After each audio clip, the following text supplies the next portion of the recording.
हाल की रिपोर्ट देखें तो अमेरिका ने यूक्रेन के मामले में रूस को क्यों चेतावनी दी है, इस पर अगर बात करें हम देखेंगे कि पुराने समय में 1991 के पहले की बात अगर करें, सोवियत संघ के विघटन के पहले की, तो 2 विश्व युद्ध हुए, उसके बाद एक शीत युद्ध हुआ, जिसमें देखेंगे कि हम ये अमेरिका और रूस जैसे देश जो है अपने आप को सुपर पावर बनाने में लगे हुए थे, चाहे वो हथियार के मामले में हो, चाहे देशों के समर्थन के मामले में, अपनी विचारधारा के मामले में हो।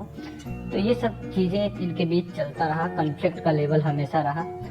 जब इनका विखंडन हुआ तो कुछ पार्ट जैसे यूक्रेन का अलग हुआ, लातविया जैसे कंट्री, तथा इसके अलावा जो है तुर्कमेनिस्तान, कजाकिस्तान, ये सब देश जो है कुल मिलाकर 12 देश थे जो CIS कुल के रूप में जाने जाते हैं अभी। तो ये सब चीज़ें अलग हुई कि यूक्रेन के मामले में जो रसिया है वो ज़्यादा इंटरेस्टेड रहा है, क्योंकि रीजन है क्योंकि यूक्रेन जो है मिनरल रिच एरिया है, ऊपर से उपजाऊ मैदान उसके। दूसरी चीज़, सबसे बड़ी जो चीज़ है, वहाँ की जो कल्चर है, रसिया की जो कल्चर है एकदम सेम, ऊपर से जो है उसकी जो अपनी विरासत और सांस्कृतिक पहचान का पार्ट मानता है, जिसको वह खोना नहीं चाहता है। तो इन सब चीज़ों को लेके कन्फ्लिक्ट रसिया द्वारा हमेशा बना रहता है। तो ऐसे मामलों में अमेरिका का जो है स्टैंड हमेशा रसिया के खिलाफ ही रहा है, तो इस मामले में भी खिलाफ रहा कि यूक्रेन के मामले में जो है रसिया में इंटरफेयर न करे, क्योंकि वो अलग देश है। जब देश है तो उस पर जो है अधिकार करने की बात न करें। तो मेन इशू यहाँ ये आता है, जहाँ एक देश जो है महाशक्ति बनने का प्रयास कर रहा है, वहीं दूसरे देशों की तरफ नजर दौड़। अभी हाल के खबरों में देखें तो अफगानिस्तान में इतनी ज़्यादा क्राइसिस है कि बच्चे तक बेचे जा रहे हैं। वहाँ के जो छोटे छोटे बच्चे तक पढ़ रहे हैं तो उनको बेच रहे हैं, उनका व्यापार कर रहा है। इसके अलावा सोमालिया का कॉन्फ्लिक्ट देख रही थी जो कि अभी चरम पे है।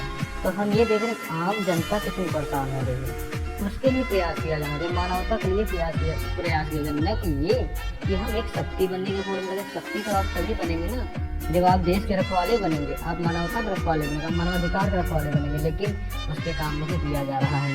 तो आगे देखते हैं क्या होना चाहिए, क्या नहीं होना चाहिए, और किस लिए यूक्रेन को क्या क्या चेतावनी दी और किस लिए दी।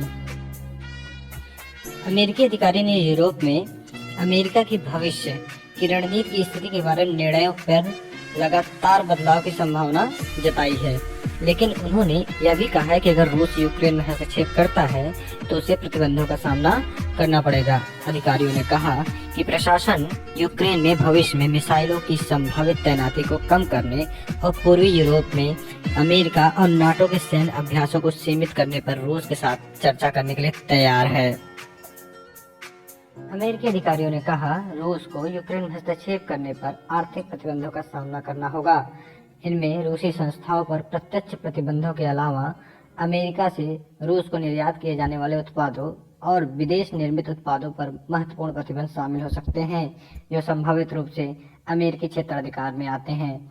यह टिप्पणी ऐसे समय में आई है जब यूक्रेन को लेकर बढ़ते तनाव के बीच सोमवार को स्विट्जरलैंड में वरिष्ठ अमेरिकी और रूसी अधिकारियों के बैठक होनी है। Thank you.